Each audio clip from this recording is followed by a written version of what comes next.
At gagamitin natin pang abono na, ibabasal natin at pwede 2 times yung gamitin natin abono. Okay, sharing. Yan, bango.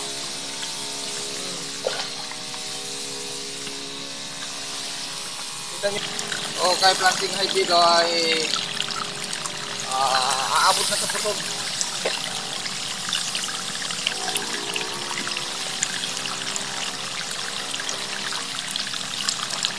Morning mga Kagritipid Streams. Kanina pa tayo dito, alas 2. At may hamog, ayan o.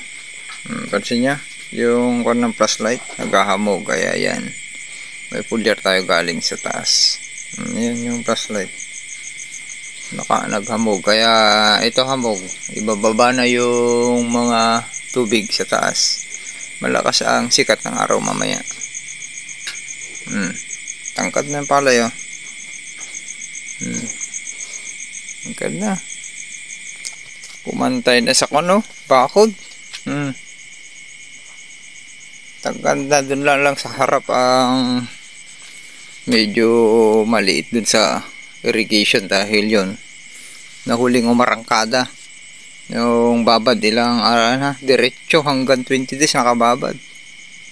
Yan, nahuli umarangkada at nahugot yung ibang sustansya papunta palikod dito. Tangkad na oh. Tangkad na, grabe. Tignan nyo yung ano.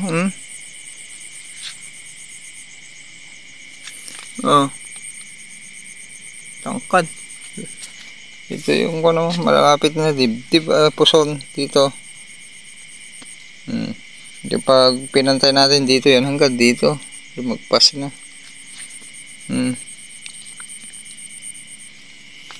Ilang araw na ngayon to?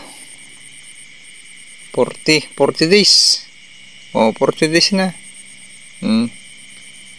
Hamog.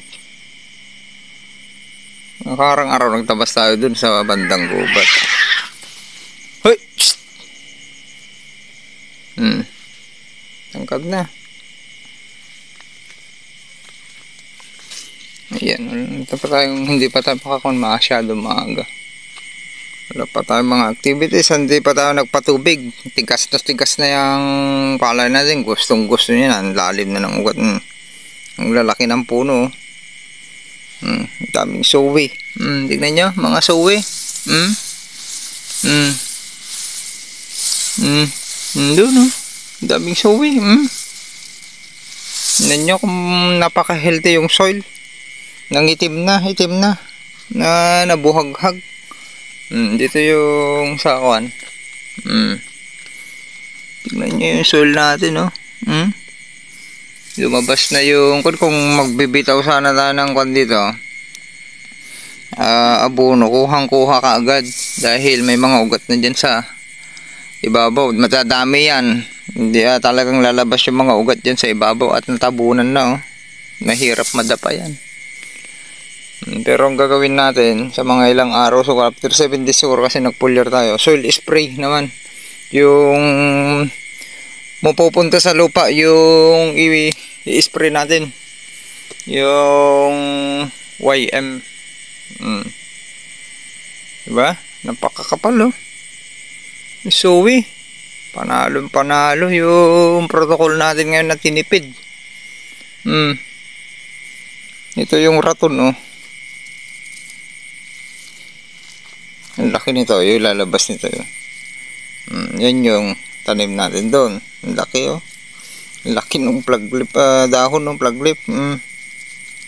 Lumabas yung uway niya malaki. Okay, sharing is caring.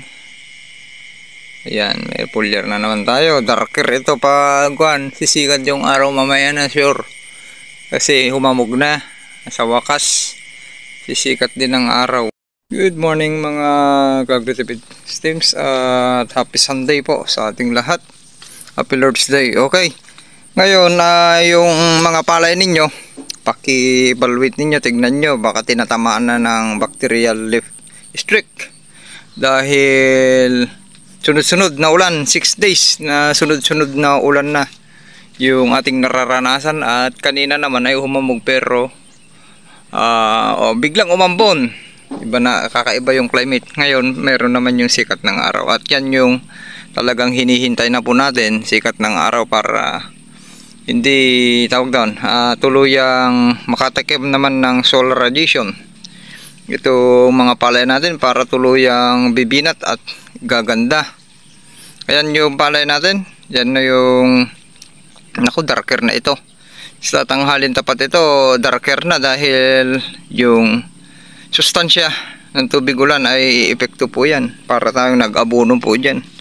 Ayan yung planting height ng palay natin dito, pero tignan nyo yung mga dahon ay kwan pa rin, napaka strong at napakalinis pa rin. Okay, ayan, mag-iedad na ito ng ilang edad na to, 40. Tignan nyo mga palay nyo, pag nag-edad ng ganyan tatamaan na ng mga bacterial leaf streak, lalo kung sunod-sunod na ulan ngayong wet season. Okay, subukan niyo, tignan nyo kung magagamot nyo sa fungicide, or kung hindi nyo magamot yan, automatic yan, nag-over na kayo sa nitrogen. Kahit anong gawin nyo yan, kung nag-over na ng nitrogen, malambot yan pala, tapos dinagdagan ng ulan, nahanginan, ay magkakasakit yung inyong palay. Okay, mahirap na gamutin yan.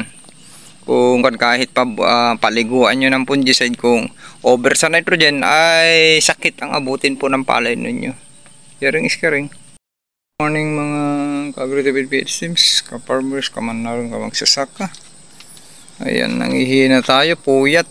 Time check 5:45. Nagli-labor pa rin yung one natin hanggang ngayon. At yan na yung palay, oh. LP 908, kabilis na buminat. Yan, kita nyo. Yung lalaki ang puno.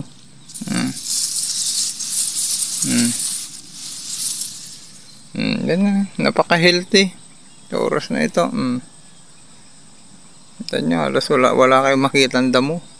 Hindi naman tayo nag-herbicide. Ulitin natin. Unlike sa nag-herbicide, dami pa rin damo. Yan na. Yun, sikat na yung araw. Hindi tayo nakapagkuhan. Pag makapaanak tayo mamayang ngayon, tapos yung anak ay pupulyar ulit tayo. 1 week na, 8 days na mula nung nagpulyar tayo. Yun na lang ang kuhan natin, no? Napaka-healthy. Hindi sa tatamaan ng bacterial leaf blight sa pamamaraan natin ngayon na kuhan. Dati yan, kung may abono tayo, may tama na yan. 40 days ngayon. Itong palay natin, kinumpute ko 40 days. May tama na yung gilid dyan, pa bacterial leaf blight kung nag-abono tayo ng marami dahil pumupunta dito pagilid yung nitrogen. Doon magsisimula. Lalo ditong variety, malapad yun. Daho LP 908 pero medyo na-control po natin. Yan na. Napaka-strong. Wala pang tubig dito. Di pa nakarating. Kasi doon pa lang yung pinapatubigan natin. Yeah. Daming ugat to. Ganda ng soil. Itim na yung soil natin. Ang itim na. Makon na yan. 6.8 to neutral na yan. Yung pH yan. May tubig na dito. Dito lang. Yan o. Tubig na. Diligan natin to. Raton. May tubig na dito. Agnab lang yan, ha. Yun yung tagas lang yan.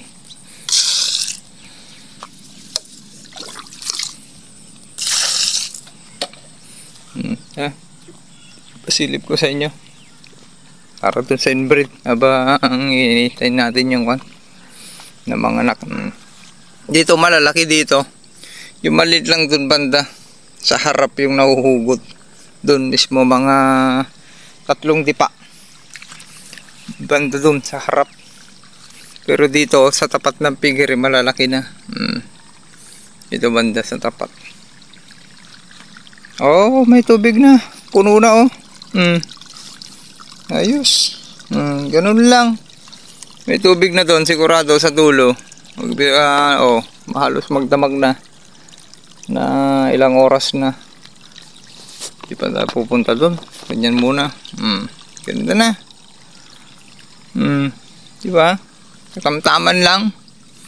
Bibinat pa yan ng 1 feet, o di katamtaman na. Yung laki niya. Paglabas ng plug lift shift, ang taas, bibinat pa. O. Diba? O, ang daming ko, no? Gagamba kung naghamog yan, makikita. Sapot. O, meron tayong isang ko, no? Muta. Ito. Tanggalin natin. Yan yung kwan.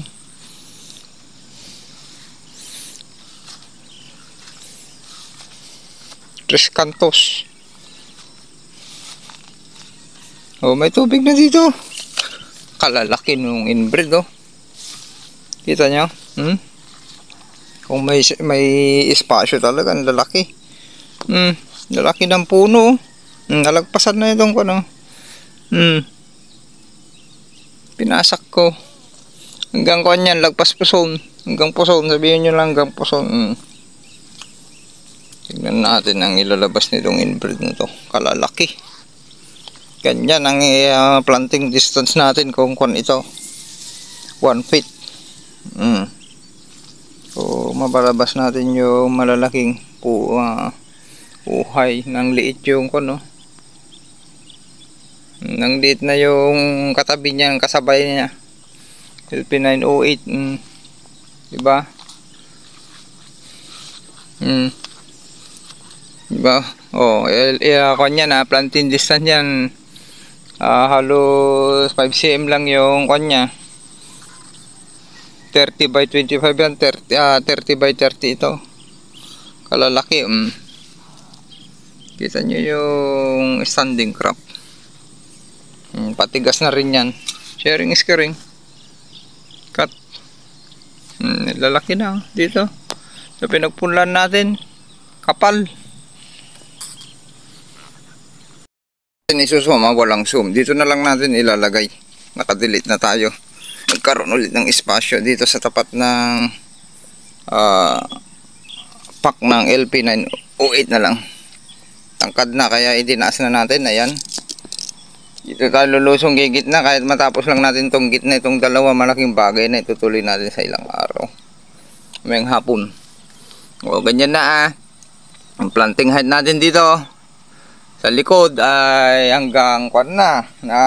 Yung 99 cm ay nasa 99 cm na tayo. Kuha na natin sa edad na 41 days ngayon mula nung naitanim yung recommended na planting height ng LP908 na hindi naman tayo nagload ng napakaraming abono. Halos 2 bags per hectares lang. Kasi 15,000 ito, nagload lang tayo nung 0 days after planting ng 1620-0. Yun lang yung nagamit natin na pwede naman palang isiniro na natin sa protocol natin ngayong wet season. Pause. Yan. Hope magpapakita yung sikat ng araw mamaya. Yan. Paikot muna natin para makita nyo yung palay natin. Okay. Go. Dito na tayo dadaan. Sa gitna. Makakabalik pa to dahil matipid lang naman tong sprayer. Saan tayo lulusong? Sige, start. At ang kwan natin ngayon, kaya nagparami tayo ulit ng kwan, pupukusan natin itong pig business natin, baboy ang walang amoy natin. Mag-iipon tayo ng manure at pwede naman na pala manure na lang yung gagamitin natin. Malaking bagay yan, manure, at gagamitin natin pang abono na, ibabasal natin at pwede 2 times yung gamitin natin abono. Okay, at gagamitin natin pang abono na, ibabasal natin at pwede 2 times yung gamitin natin abono. Okay, sharing. Yan, bango.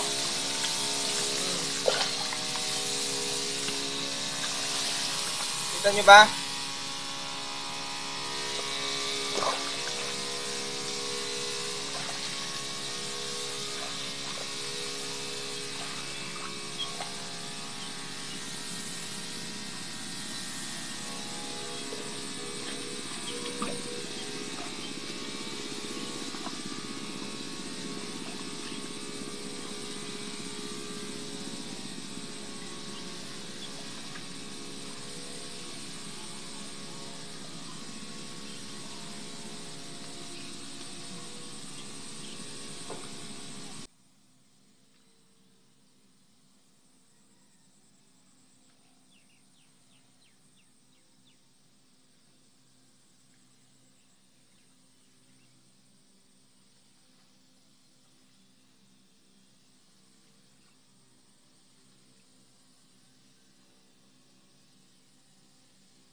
ilang oras lang, medyo binagalan pa natin.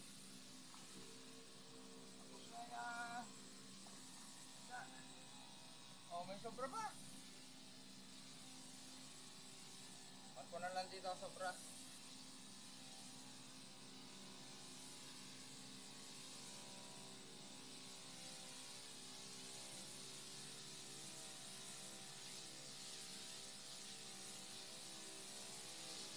Okay.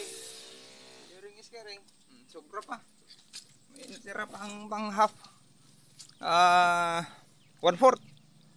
Okay. Ganun na lang. Maraming salamat. Ayan, dalawa yung dinaanan natin. Hanggang doon, dyan na tayo sa kabila. Sharing is caring. Maraming salamat. Happy Farmers Cut. Mga kagritipits ka farmers ka manalon ka magsasaka. Time check pag 14. Medyo late tayo ngayon. Pumunta dito sa farm. Dahil medyo bumawi tayo ng ilang araw na puyat na. At ito, nakapag-decide tayo na magpupulyar kahit na hindi natin matapos ay tutuloy na lang sa hapon ganun. At yan yung kung natin, at least may ipakita ko pa rin sa inyo. Ika 9 days, 8 days noong karang o ika 10 days na mula nung nagpulyar tayo. Okay, ito ay pulugun muna natin. Ito yung natira natin noon. Teka, ba't natin bapos muna. Yan, check muna natin.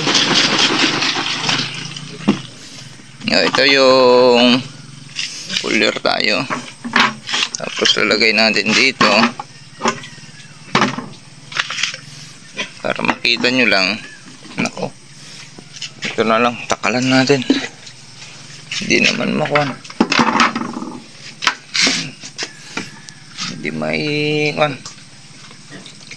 half liter. Ilalagay natin. Ilang load na lang naman, natansya ko na. Ayan, half liter nya. Sukatin pa rin natin sa sukatan natin. Ayan, isa 20 liters yan. Lagyan natin ng half liter 0.5. Ayan na, matatansya ko na.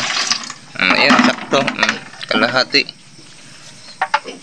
Yan yung ikarga natin per napsak. Ayan, nasukat ko na. Alas na ipakita ko lang sa inyo. Lakas ng ulan. Arang-arang, dami na natin kuhan. Darker ulit yung kuhan natin. PI na yan. Papasok na sa PI yan. Sa 47 ang pinaka PI niyan. 112 days. Less 65 days. Compute nyo yun. Nasa 47 days ang PI nya. Yan. Basta hindi kayo naglalayo doon. 45 to 47.50. Ganon. Kalakasan na yan. Magbuo ng mag-start at bubuo ng buhay. Okay. Pause muna para hindi haba. Okay. Yan na. Na-shake na yan. I-set up lang natin. Ganda na ng palay natin, no? Pause. Yan, set up natin dito para makita nyo saan para tayo magse-set up na maganda. Papagitnaan natin to. Nako, full memory. Pause muna. Ikat muna natin ang full memory. Magde-delete tayo ng videos. Last load. Yan, isang load lang yan pabalik. Tapos doon, isang load din pabalik. Tapos pagilid na lang to. Tapos na. Doon na lang. Mga kwan yun. Mga 10 liters lang yun. Tapos pabalik. Maglulod tayo ng 1 load pa rin para ipulyar natin dito sa palibot saka sa mga tanim natin.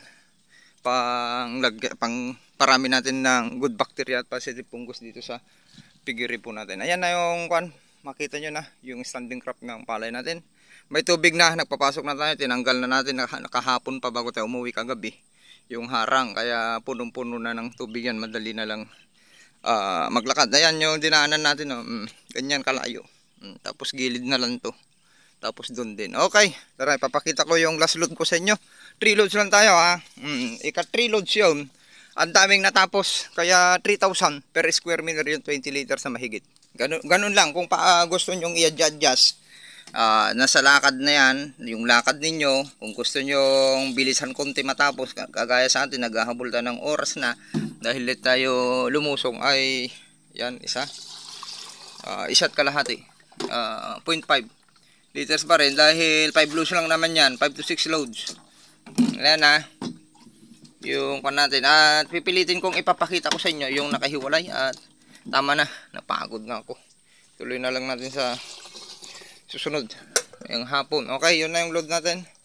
At pause muna. Hahaba. Karga tayo. Ayun na para makita nyo.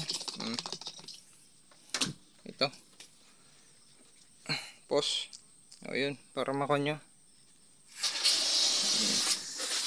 Yun na natin pupuno. Ay puunuin na natin para pangkunan pala natin sa mga gulay-gulay natin dyan. Sa kapalibot. Yan yung i-spray natin dito sa palibot para positive bacteria yung dadami po dito. At pakinabangan naman yung mga alaga natin, mga palakihing baboy. O yan ha. Para makunan. Nag-full memory kanina. Ang dami ko nang dinilit na videos. Meron naman sa YouTube. Puntahan yung YouTube channel natin. Aggressive PH. Okay, sa dry season, ang kulang lang natin manure. Mag-ipon tayo, kaya magpapatiner tayo. Marami tayong papatiner. At iipon tayo ng manure. Sakto yan. 4 months tayo mag-iipon. Matagal pa. Kasi December, kuan pa yan, nakaipon na tayo. At mabilis lang naman pandecompose. Ito na rin yung gamitin yung pang dagdag sustansya at pang decompose. Yung hypercompose. Lagyan nyo na rin tapos i-kuhan nyo. Pero yung upgraded na kuhan natin meron na yan. Okay, na potassium humate yan, dagdagan nyo na. Pero air dry nyo na. Huwag nyo kuhan nakabilad para ang daming sustansya. Hindi mawawala yung sustansya. Mas maganda ang pig manure. Bakit? Hindi palaging ina-antibiotic yan. Tsaka lamag antibiotic yan sa atin kung talagang may sakit. Yung talagang malala na, hindi naman tayo natatamaan ng ganun dahil nakakombine tayo ng organic farming, natural farming. Okay, kaya yung natin ay maganda yung manure po natin. Kulang pa. Hindi na natin pupunuin pa. Kunti lang. Ayan na. Ayan na. Okay, pause muna. Ayun pala, roll number 2 natin. Haluin nyo pa rin. Okay, ayan, tara na, takip, let's go. O yan, unlike sa manure ng manok, tapos nakabilad naman, naubos yung sustansya dyan, lupa na lang. Yung karamihang kanyo na, at least naman yung lupa, kumakapal. Yung lupa ninyo, topsoil. Okay, sharing is caring. At palaging antibiotic kasi yon yung manure ng manok, maarte, maselan. Yan, para ma-explain ko sa inyo kung ano yung kaibahan ng pig manure at chicken manure. Okay? Yung nasa layer, asahan nyo, ang daming antibiotic po yun. Yung kaibahan nila. Kasi yan, pag nag-change yung weather sa manok, ay mabilis tamaan ng sakit. Nagpe-prevention ng mga yan. At gamot ng mga antibiotic. Kaya yung dominom, ay ang daming heavy metal. Toxic. Okay. Sharing. Unlike sa sarili natang alaga, maiwasan po yan. Kaya napakasustansya, napaka-safe gamitin. Yan na. Ipapakita ko pa rin sa inyo para makonyo. Yan ang pinalaki ng less abono. Yan ang sowi ng 3 bags abono sa 15,000 square meter. Okay, nagbabase na tayo sa technique sa LCC kung kailan tayo magbibitaw, kung magbibitaw pa ba tayo or kaya na ng foliar natin, tinatansya natin yan. Ito na yung portion na malalim noon, ang lalaki na. Pause. O yan yung dinaanan natin kanina. Yung dinaanan natin. Dito na tayo sa nakahiwalay. Pause tayo. Okay, yan na para makita nyo kasi gigitnaan lang natin to. Okay, yan, maririnig nyo yung mga agos ng tubig kasi ang lakas ng ulan din at nagpatubig din tayo. Okay, sharing is caring. Tara, ang aabutin lang natin pagtingin kahit hanggang kon lang tagpas baywang ko o pusog. Pero di mapipigilan kasi yan kung masuspensya nyo yung lupa ninyo. Tignan nyo kahit papulya-pulyari lang tayo, kung napaganda nyo yung lupa ninyo ay walang imposible po yan. Okay, planting height dito ay aabot na sa pusog.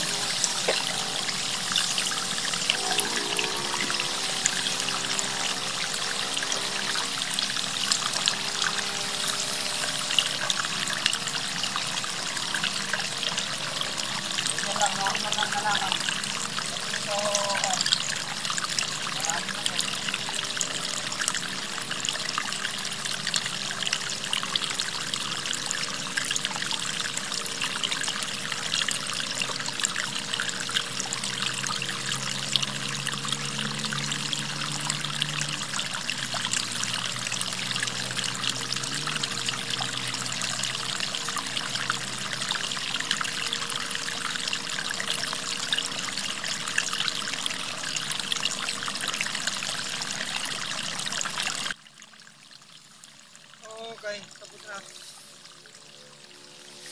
Bilis. Yan, ipagilid na lang natin. Tignan nyo dun. Banda. Ang dami pang laman. Kita nyo ba? Cut na natin. Dami pang laman oh. Hanggang dito pa. Halos kalahati pa. Sharing is caring, cut. Last load. Yan, isang load lang yan pabalik. Tapos doon, isang load din pabalik. Tapos pagilid na lang to. Tapos na. Doon na lang. Mga kwan yun. Mga 10 liters lang yun. Tapos pabalik. Maglulod tayo ng 1 load pa rin para ipulyar natin dito sa palibot saka sa mga tanim natin. Pang parami natin ng good bacteria at positive fungus dito sa piggery po natin. Ayan na yung kwan. Makita nyo na yung standing crop ng palay natin. May tubig na, nagpapasok na tayo. Tinanggal na natin nakahapon pa bago tayo umuwi kagabi yung harang. Kaya punong-puno na ng tubig yan. Madali na lang maglakad. Ayan yung dinaanan natin oh. Ganyan kalayo. Tapos gilid na lang to. Tapos doon din. Okay, tara ipapakita ko yung last load ko sa inyo. 3 loads lang tayo ha. Ika 3 loads yun. Ang daming natapos. Kaya 3,000 per square meter yung 20 liters na mahigit. Ganun lang. Kung gusto nyong i-adjust, nasa lakad na yan, yung lakad ninyo, kung gusto nyong bilisan konti matapos, kagaya sa atin, naghahabol tayo ng oras na, dahil let tayo lumusong, ay, yan, isa't kalahati, 0.5 liters pa rin, dahil 5 loads lang naman yan, 5 to 6 loads. Ayan na, yung pan natin, at pipilitin kong ipapakita ko sa inyo yung nakahiwalay, at tama na, napagod na ako. Tuloy na lang natin sa susunod yung hapon. Okay, yun na yung load natin. At pause muna, hahaba, karga tayo. Ayun na para makita nyo.